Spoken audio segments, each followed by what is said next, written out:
Show that the diagonals of a rhombus are perpendicular to each other. आप सबसे पहले एक रोम्बस को यहाँ पर कंस्ट्रक्ट कर लीजिए, नेमिंग कर दीजिएगा ए बी सी डी। बात की गई है कि इसके जो डायगोनल्स हैं वे एक दूसरे पर परपेंडिकुलर होते हैं। मतलब मैं डायगोनल की बात कर रहा हूँ तो ए सी एक डायगोनल है और एक डायगोनल हो जाता है बी डी।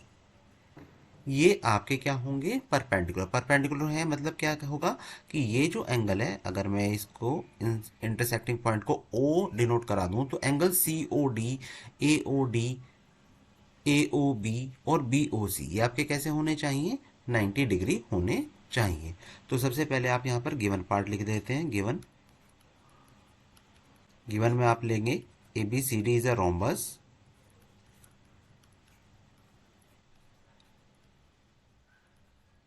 जिसमें आपको पता है कि रोम्बस क्या होता है, जिसकी सभी साइड्स इक्वल हुआ करती हैं। That's why A B B C C D और डी ए क्या है, अपने आप में इक्वल रहेंगे। टू प्रूव मतलब कि आपको क्या प्रूव करना है, प्रूव करना है कि एंगल ए ओ बी, मैंने जैसे कि आपको बताया था, is equal to angle B O C is equal to angle C O D is equal to angle A O D. ये सभी एंगल कैसे होने चाहिए, 90 डिग्री के होने चाहिए। चलिए प्रूव करते हैं इसको। हम सबसे पहले यहाँ पर जो आप ये देख रहे हैं first one triangle, triangle AOD और ट्रायंगल सीओडी, इन दोनों ट्रायंगल के अंदर एंट्री करेंगे। तो हमने लिया है in triangle AOD, in triangle AOD and triangle COD हम कहेंगे कि ओ ए ओ सी के इक्वल है। ये जो ओ ए है ये ओ सी के इक्वल होगी। उसका रीजन क्या है कि रोम्बस आपका एक पैरेललोग्राम होता है और पैरेललोग्राम के जो डायगोनल्स होते हैं वो एक दूसरे को बाइसेक्ट करते हैं। तो ये आपको रीजन देना होगा। अगर आपने रीजन नहीं दिया है तो सिर्फ लिखने से ही आपके मार्क्स आपको नहीं मिलने वाले हैं, आपको रीजन देना कंपलसरी है। तो हम रीजन दे देते हैं, डायगोनल्स ऑफ अ पैरेललोग्राम, आप पूरा पैरेललोग्राम स्पेलिंग के साथ लिखेंगे, bisect each other. After that हम कह सकते हैं कि ओडी दोनों ही ट्रायंगल में मैं कॉमन देख रहा हूं, तो OD is equal to OD जो क्या है, कॉमन साइड है, मैंने यहां पर कॉमन लिख दिया है। अब देखिएगा मैं कह सकता हूं कि जो थर्ड वन साइड है एडी और सी डी ये अपने आप में क्या होंगी, इक्वल होंगी। रीजन क्या है कि ये गिवन पार्ट है, देखिएगा एडी एंड सी डी। तो मैं यहाँ पे लिया है AD is equal to C D, और मैं बोल भी सकता हूँ कि साइड्स ऑफ रोम्बस, या फिर ऊपर क्योंकि आपने यहाँ पर मेंशन किया हुआ है तो आप गिवन भी लिख सकते हैं, वो ओके रहेगा। अभी हम कहेंगे कि ट्रायंगल ए ओ डी जो है वो कॉन्ग्रुएंट है ट्रायंगल सी ओ डी के।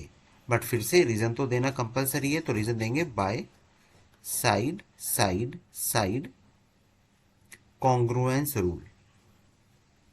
दैट्स मीन कि मैं ये कह सकता हूं कि जो एंगल, ये आप देखिएगा ये वाला एंगल और ये वाला एंगल, क्योंकि दोनों ट्रायंगल कॉन्ग्रुएंट है तो इन दोनों एंगल्स को मैं इक्वल बोल सकता हूं by C P C T. तो मैं यहां पर लिख देता हूं कि angle A O D equal रहेगा एंगल सी ओ डी के, और रीजन दे दूंगा by C P C T. साथ में मैं ये भी तो कह सकता हूं ना कि ये ए सी एक अगर लाइन है और इस पे मेरे पास टू एंगल्स हैं, तो ये एंगल और ये एंगल इन दोनों का सम क्या होगा, 180 डिग्री होगा। लीनियर पेयर की हेल्प से मैं बोल सकता हूँ ऐसा।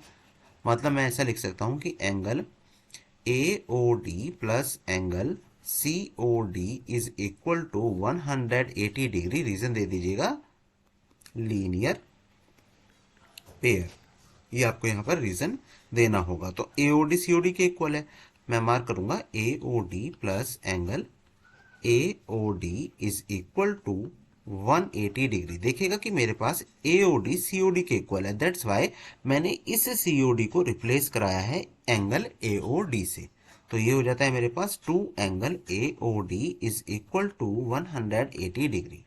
अब मैं यहाँ पे लिख सकता हूँ कि angle AOD is equal to 180 upon 2, 180/2 इज इक्वल टू 90 डिग्री। अब अगर एंगल एओडी 90 डिग्री है तो अभी थोड़ी देर पहले आपने यहाँ पर बोला था ना कि एओडी तो सीओडी के इक्वल है, मतलब मैं ये कह सकता हूँ ना कि एंगल सीओडी भी क्या होगा, 90 डिग्री होगा। साथ ही आप अगर इसको 90 डिग्री बोल रहे हो, इसको भी 90 डिग्री बोल रहे हो, तो अब एओबी भी तो आपका क्या होगा, 90 डिग्री ही रहने वाला है। सेम एज सी बीओसी भी आपका क्या रहेगा, 90 डिग्री ही रहेगा। तो मैं यहां पर कुछ ऐसा लिख दूंगा, similarly similarly angle A O B AOB, yes AOB and BOC, AOB equal to angle BOC is equal to 90 degree. Therefore, diagonals of a rhombus